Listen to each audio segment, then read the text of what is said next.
This is Maginoni, and welcome to another edition of The Good, the Bad, and the Disappointing.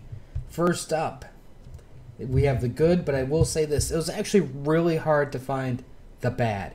There were some comics that just maybe weren't that great, but they weren't, like, horrible. But I did manage to find something that best represents the bad. First up, like I mentioned earlier, is the good, and that is Scott Snyder's Witches. This book was freaking awesome. What I really liked about this book was, as I was reading it, I started to picture in my mind like this was like a TV movie type thing, and I was really able to immerse myself into this world, and I had a really strong sense of visual as to what was going on. Now, this issue here is a little bit different than the pages that they released a while back to promote the comic. Basically, the deal is this. There's a young girl.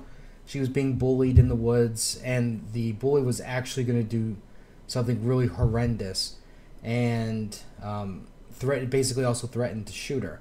Now, luckily for the survivor, the girl basically envisioned her tormentor's death, and her tormentor died the exact same way that she envisioned, but nobody can find the body, so everybody thinks that, she killed her, but there's no proof.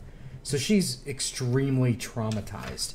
And so she's going back to school and trying to get back into the swing of things, but something evil is lurking in the woods around her house.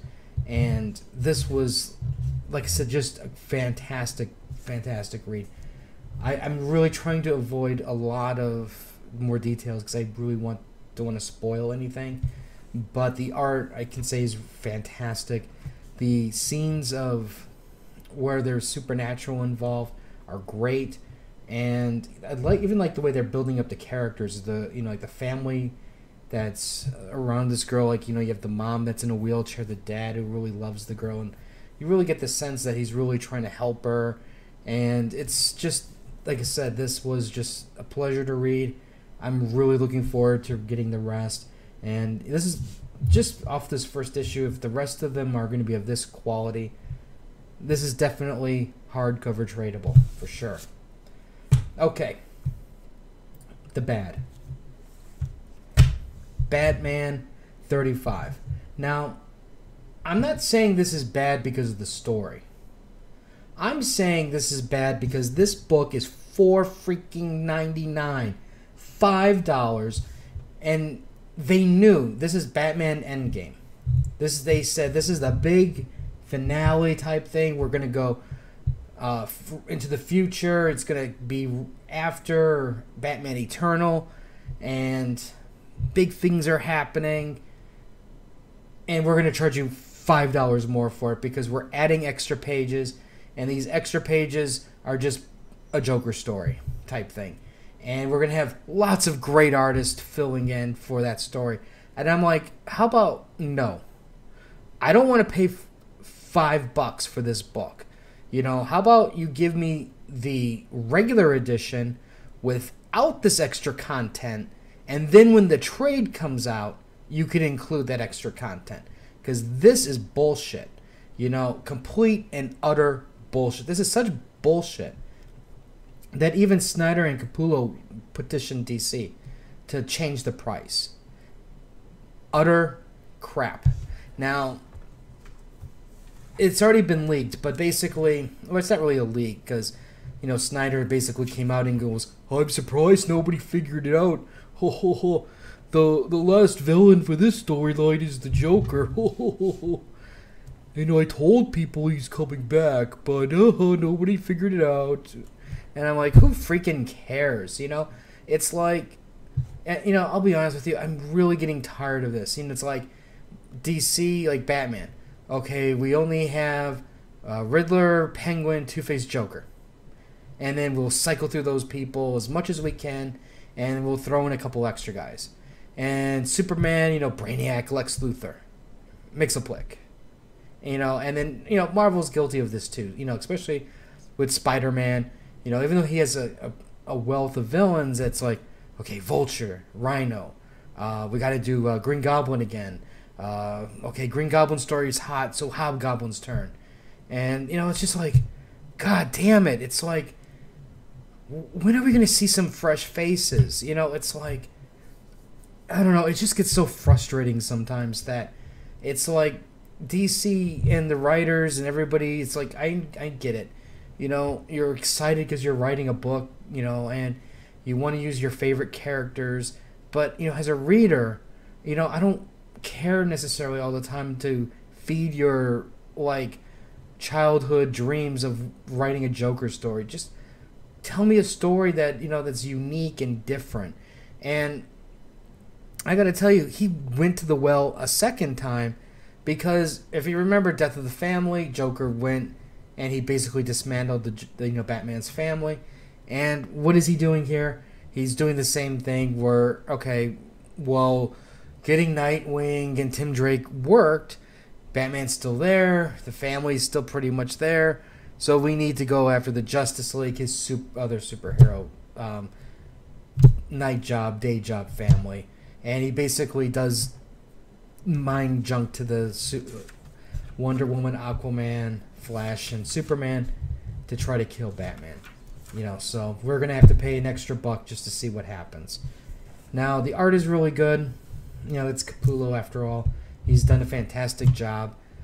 The one really, truly disappointing thing, too, besides the price increase, is this takes place after Eternal. So there's spoilers everywhere for Eternal. We know what happens to Wayne Manor. We know where his new Batcave is, so to speak. We know everything. And it's just kind of like, couldn't you plan this out better? Because I'm like, you really jacked us up, in terms of keeping things as a surprise. And no, I don't consider keeping the Joker as a surprise for the final villain is good enough. But is the story good? The story's fine.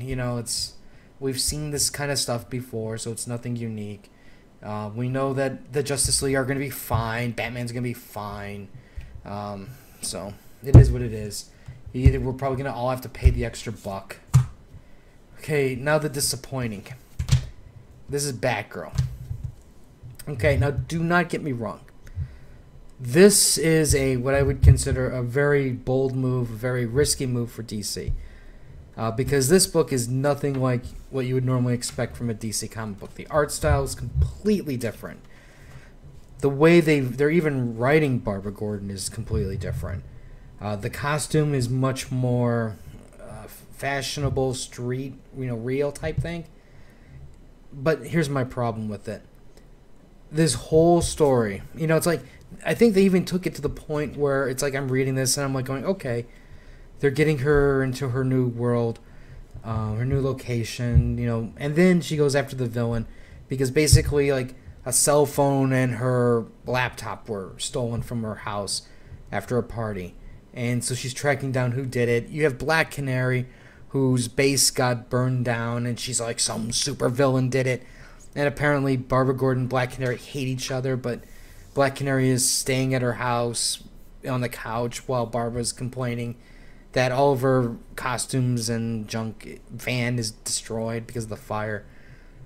And anyways, Batgirl goes after who's responsible for all of this.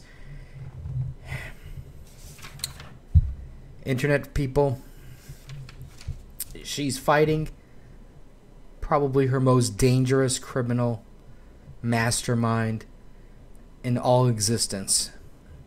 This villain is probably going to stand up there with the likes of Lex Luthor, Thanos, Dr. Octopus, Green Goblin, Doomsday, Sinestro. She is fighting a data thief DJ. And that's when I pretty much just closed the book. Now, granted, I fully understand that if you're trying to appeal towards a different crowd, that's fine. And I really do applaud DC for taking this chance and putting Batgirl the way they are doing it. Because I think that, they could have a really good chance of attracting new readers. And that's what DC and Marvel and Image and everybody else really need to do. They're doing something good by like copying Marvel's Miss Marvel and giving us something unique. I applaud that. But I'm telling you, when I saw the DJ Data Thief, I'm done. Oh, I was so done with this book. Not buying the next one for sure. Anyways, I mean, who's she gonna fight next time? A bicycle thief? Maybe she'll fight somebody who dips their finger in Starbucks, lattes. Come on. Anyways, this is my good, the bad, disappointing. Let me know what your good and bad, disappointing books are. Like and share. Facebook Crunchyroll anime reviews, and I'll have more reviews and stuff later. So, until next time.